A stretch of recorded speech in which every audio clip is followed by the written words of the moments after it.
भक्तगणों, आज आपको श्रीमद् भागवत तीर्थ स्कंद 31वां अध्याय में मनुष्य योनि को प्राप्त हुई जीव की गति का वर्णन की कथा कहूँगा। भक्तगणों, आप इस चैनल को लाइक करें, सब्सक्राइब जरूर करें।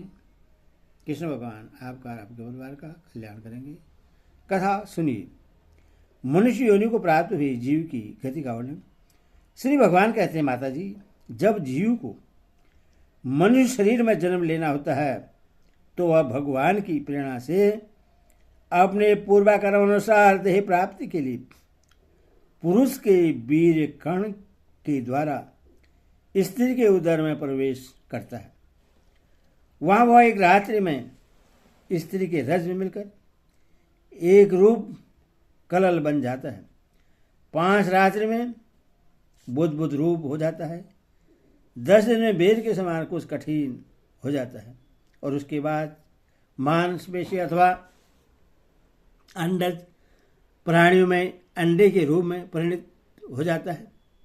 1 महीने में उसके सिर निकल आता है।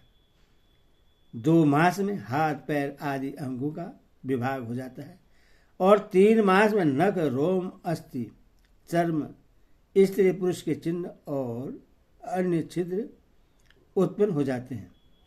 4 मास में उसमें मांसादि 7 धातुएं पैदा हो जाती हैं। 5वें महीने में भूख प्यास लगने लगती है और 6ठे मास में झिल्ली से लिपट कर वह दाहिने कोख में घूमने लगता है। उस समय माता के खाए हुए अन्न जल आदि से उसकी सब धातुएं पुष्ट होने लगती है और वह कृमि आदि जंतुओं के उत्पत्ति स्थान उस जघन्य मल मूत्र के गड्ढे में पड़ा रहता है।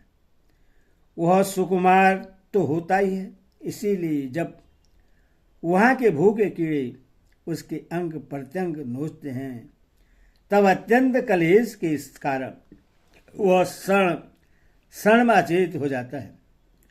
माता के खाए हुए कड़वे, तीखे, गरम, नमकीन, रूखे और खट्टे आदि उग्र पदार्थों का स्पर्श होने से उसके सारे शरीर में पीड़ा होने लगती है। वह जीव माता के गर्भाशय में झिल्ली से लिपटा और आंतों से घिरा रहता है। उसका सिर पेट की ओर तथा पीठ गर्दन कुंडलाकार मुड़े रहते हैं। वह पिंजड़े में बंद पक्षी के समान पराधीन एवं अंगों को हिलाने डोलाने में भी असमर्थ रहता है। इसी समय अदृष्टि की प्रेरणा से उससे समरण शक्ति प्राप्त होती है। तब अपने सैकड़ों जन्मों के कर्म याद आ जाते हैं और वह बेचैन हो जाता है तथा उसका दम घुटने लगता है। ऐसी अवस्था में उससे क्या शांति मिल सकती है? 7वें महीने आरंभ होने पर उसमें ज्ञान शक्ति का भी उन्मेष हो जाता है, परंतु प्रसूति वायु से चलायमान रहने के कारण वह उसी उदर में उत्पन्न हुए विष्टा के कीड़ों के समान एक स्थान पर नहीं रह सकता। तब सप्त धातुमय स्थूल शरीर से बधा हुआ वह देहात्मदर्शी जीव अत्यंत भयभीत होकर दीन वाणी से कृपा याचना करता हुआ हाथ जोड़कर उस प्रभु की स्तुति करता है जिसने उससे माता के गर्भ में ढाला है। जीव कहता है, मैं बड़ा अधम हूं। भगवान ने मुझे जो इस प्रकार की गति दिखाई है वह मेरे योगी है। मैं अपने शरीर में आए हुए इस नश्वर जगत की रक्षा के लिए ही अनेक प्रकार के रूप धारण करते हैं, अथवा मैं भी भूतल पर विचरण करने वाले उन्हीं के निर्भय चरणा बिंदु की शरण लेता हूं। जो मैं जीव इस माता की उदर में देह, इंद्रिय और अंतकरण रूपा माया का आश्रय कर पुण्य पाप रूप कर्मों से आसादित रहने के कारण बंद की तरह हूँ, वही मैं यही अपने संतप्त हृदय में प्रतीत होने वाले उन विशुद्ध उपाधि रहित अभिकारी और अखंड बोध स्वरूप परमात्मा को नमस्कार करता हूँ। मैं वस्तुतः शरीरादि से रहित असंग होने पर भी देखने में पांच भौतिक शरीर संबंध हूँ और इसीलिए इंद्रिय गुण शब्दादि विषय और चिदाभास अहंकार रूप जान पड़ता है। अथवा इस शरीरादि के आवरण से इनकी महिमा कुंठित नहीं हुई है। उन प्रकृति और पुरुष के नियंता सर्वज्ञ विद्या शक्ति संपन्न परम पुरुष की मैं वंदना करता हूँ। उन्हीं की माया से अपने स्वरूप की स्मृति नष्ट हो जाने के कारण यह जीव अनेक प्रकार के सत्वादि गुण और कर्म के बंधन से युक्त इस संसार मार्ग में तरह तरह के कष्ट झेलता हुआ भटकता रहता है। अथवा उन परम पुरुष परमात्मा की कृपा के बिना और किस युक्ति से इससे अपने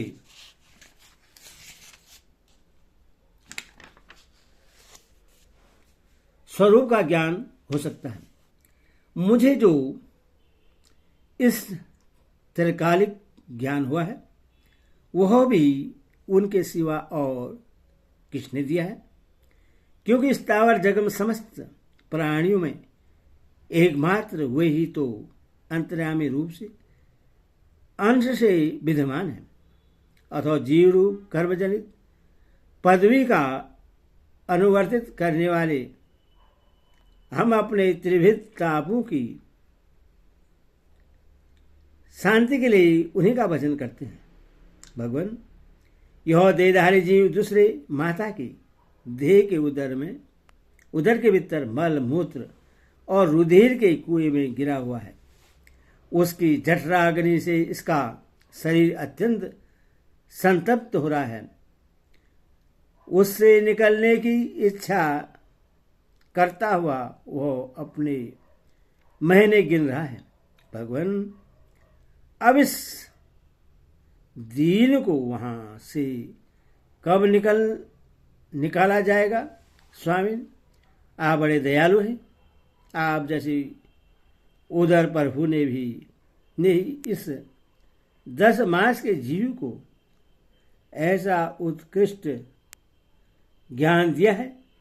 दीन बंधु, इस अपने किए हुए उपकार से ही आप प्रसन्न हो, क्योंकि आपको हाथ जोड़ने के सिवा आपके उस उपकार का बदला तो कोई दे भी क्या सकता है। प्रभु, संसार के ये पशु पक्षी आदि अन्य जीव तो अपने मूड बुद्धि के अनुसार अपने भीतर में होने वाले सुख दुखादि का अनुभव करते हैं, किंतु मैं तो आपकी कृपा से सम दमादि साधन संपन्न शरीर से युक्त हुआ हूं। अथवा आपकी दी हुई विवेकवती बुद्धि से आप पुराण पुरुष को अपने शरीर के भीतर और भीतर अहंकार के आश्रयभूत आत्मा की भांति प्रत्यक्ष अनुभव करता हूं। भगवान, इस अत्यंत दुख से भरे हुए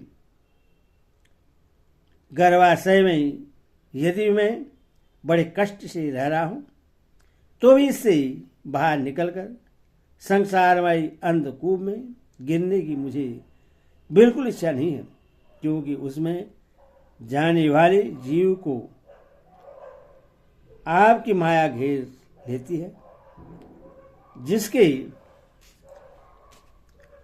कारण उसके शरीर में अहम बुद्धि हो जाती है और उसके परिणाम में उससे फिर इस संसार चक्र में ही रहना पड़ता है। अथवा मैं व्याकुलता को छोड़कर हृदय में श्री विष्णु भगवान के चरणों को स्थापित कर अपनी बुद्धि की सहायता से ही अपने को बहुत शीघ्र इस संसारों समुद्र से पार लगा दूंगा, जिससे मुझे अनेक प्रकार के दोषों से युक्त यह संसार दुख फिर न प्राप्त हो। कपिल देव जी कहते हैं, माता वह 10 महीने का जीव गर्भ में ही जब इस प्रकार विवेक संपन्न होकर भगवान की स्तुति करता है, तब उस अधोमुख बालक को प्रवेश काल की वायु तत्काल बाहर आने के लिए ढकेलती है। उसके साहस झेलने पर वह बालक अत्यंत व्याकुल हो नीचे सिर करके बड़े कष्ट से बाहर निकलता है। उस समय उसकी श्वास की गति रुक जाती है और पूर्व स्मृति नष्ट हो जाती है। पृथ्वी माता के रुधिर और मूत्र में पड़ा हुआ वह बालक विष्ठा के कीड़े के समान छटपटाता है। उसका गर्भावास का सारा ज्ञान नष्ट हो जाता है और वह विपरीत गति देहाभिमान रूप अज्ञान दशा को प्राप्त होकर बार बार जोर जोर से रोता है। फिर जो लोग उसका अभिप्राय नहीं समझ सकते, उनके द्वारा उसका पालन पोषण होता है। ऐसी अवस्था में उससे जो प्रतिकूलता प्राप्त होती है, उसका निषेध करने की शक्ति भी उसमें नहीं होती। जब उस जीव को शिशु अवस्था में मैली कुचेली खाट पर सुला दिया जाता है, जिसमें खटमल आदि स्वदर जीव चिपटे रहते हैं, तब उसमें शरीर को खुजलाने, उठाने अथवा करवट बदलने की भी सामर्थ्य न होने के कारण वह बड़ा कष्ट पाता है। उसकी त्वचा बड़ी कोमल होती है। उसे डांस, मच्छर, खटमल आदि उसी प्रकार काटते रहते हैं जैसे बड़े कीड़े को छोटे कीड़े। इस समय उसका गर्भावस्था का सारा ज्ञान जाता रहता है। सिवा रोने के वह कुछ नहीं कर सकता। इसका बाल्य, कुमार और प्रौढ़ अवस्थाओं के दुख भोगकर वह बालक युवावस्था में पहुंचता है। इस समय उससे यदि कोई इष्टतम भोग नहीं प्राप्त होता, तो अज्ञान बस उसका क्रोध उद्दीप्त हो उठता है और वह शोकाकुल हो जाता है। देह के साथ ही साथ अभिमान और क्रोध बढ़ जाने के कारण वह काम परवश जीव अपना ही नाश करने के लिए दूसरे कामी पुरुषों के साथ बैर ठानता है। खोटी बुद्धि वाला वह अज्ञानी जीव पंचभूतों से रची हुई इस देह में मिथ्या भी निवेश के कारण निरंतर मैं मेरेपन का अभिमान करने लगता है। जो शरीर से वृद्धावस्था आदि अनेक प्रकार के कष्ट ही देता है तथा अविद्या और कर्म के सूत्र में बंधा रहने के कारण सदा उसके पीछे लगा रहता है, उसी के लिए यह तरह तरह की कर्म करता रहता है, जिनमें बंध जाने के कारण इससे बार बार संसार चक्र में पड़ना होता है। सन्मार्ग में चलते हुए यदि इसका किन्हीं जिहा और उपस्तेंद्री की भोगों में लगे हुए विषयी पुरुषों से समागम हो जाता है और यह उनमें आस्था करके उन्हीं का अनुगमन करने लगता है, जो पहले के समान ही फिर नार की योनि में पड़ता है। जिनके संग से इसके सत्य, शौच, बाहर भीतर की पवित्रता, दया, वाणी और स्वयं बुद्धि, धन, संपत्ति लज्जा, दशा, 5 यश, समा, मन और इंद्रियों का संयम तथा ऐश्वर्य आदि सभी सद्गुण नष्ट हो जाते हैं। उन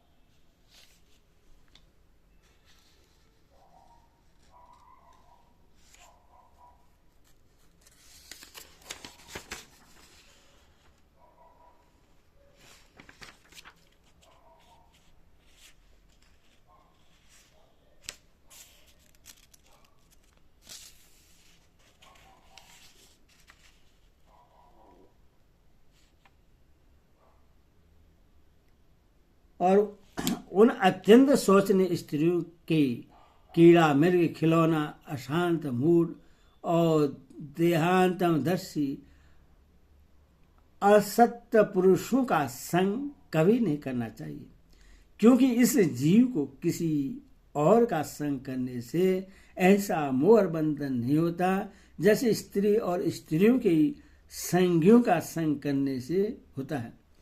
एक बार अपनी पुत्री सरस्वती को देखकर ब्रह्मा जी भी उसके रूप लावण्य से मोहित हो गए थे और उसके मृग रूप होकर भागने पर उसके पीछे निर्जलता पूर्वक मृग रूप होकर दौड़ने लगे।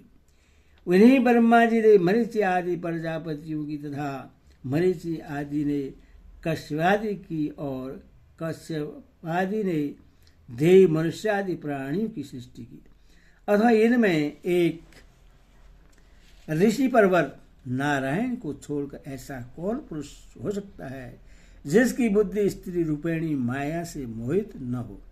आहो मेरी इस स्त्री रूपेणी माया का बल तो देखो, जो अपने भिरकुटी विलास मात्र से बड़े बड़े दिग्विजयी वीरों को पैरों से कुचल देती है। जो पुरुष योग के परम पद पर आरूढ़ होना चाहता हो उस अथवा जिससे मेरी सेवा के प्रभाव से आत्मा अनात्मा का विवेक हो गया हो, वह स्त्रियों का संग कभी न करे, क्योंकि उन्हें ऐसे ही पुरुष के लिए नरक का खुला हुआ द्वार बतलाया गया है। भगवान की रची हुई यह जो स्त्री रूपिणी माया धीरे धीरे सेवा आदि में मिस से पास आती है, ऐसे तिनकों से ढके हुए कुएं के समान अपनी मृत्यु ही समझे। स्त्री में आसक्त रहने के कारण तथा अंत समय में स्त्री का ही ध्यान रहने से जीव को स्त्री योनि प्राप्त होती है। इस प्रकार स्त्री योनि को प्राप्त हुआ जीव पुरुष रूप में प्रतीत होने वाली मेरी माया को ही धन, पुत्र और ग्रह आदि देने वाला अपना पति मानता रहता है। सो जिस प्रकार ब्याहत का गान कानों को पीरे लगने पर भी बेचारे भोले भाले पशु पक्षियों को फंसाकर उनके नाश का ही कारण होता है, उसी प्रकार उन पुत्र, पति और ग्रह आदि को विधाता की निश्चित की हुई अपनी मृत्यु ही जाने। देवी, जीव के उपाधिभूत लिंग देह के द्वारा पुरुष एक लोक से दूसरे लोक में जाता है और अपने पारबंध कर्मों को भोगता हुआ निरंतर अन्य देहों की प्राप्ति के लिए दूसरे कर्म करता रहता है। जीव का उपाधि रूप लिंग शरीर तो मोक्ष प्रयत्न उसके साथ रहता है और तथा भूत इंद्र मन का कार्यक्रम स्थूल शरीर उसका भोगाधिष्ठान है। इन दोनों का परस्पर संगठित होकर कार्य न करना ही प्राणी की मृत्यु है और दोनों का साथ साथ प्रकट होना जन्म कहलाता है। पदार्थों की उपलब्धि के साधन रूप इस स्थूल शरीर में जब उनको ग्रहण करने की योग्यता नहीं रहती, तब उसका मरण है, और यह स्थूल शरीर ही मैं हूं, इस अभिमान के साथ उससे देखना उसका जन्म है। नेत्रों में जब किसी दोष के कारण रूपादि को देखने की योग्यता नहीं रहती, तभी उनमें रहने वाले चक्षु इंद्रिय भी रूप देखने में असमर्थ हो जाते हैं। और जब नेत्र और उनमें रहने वाले इंद्रिय दोनों ही रूप देखने में असमर्थ हो जाते हैं, तभी इन दोनों के साक्षी जीव में भी वह योग्यता नहीं रहती। अतः मुमुक्षु पुरुष को मरणादि से भय, दीनता अथवा मोह नहीं होना चाहिए। उससे जीव के स्वरूप को जानकर धैर्यपूर्वक निसंगम भाव से विचरना चाहिए तथा इस मायामय संसार में योग वैराग्य युक्त सम्यक ज्ञानमयी बुद्धि से शरीर को निपेश धरोहर की भांति रखकर उसके प्रति अनासक्त रहते हुए विचरण करना चाहिए।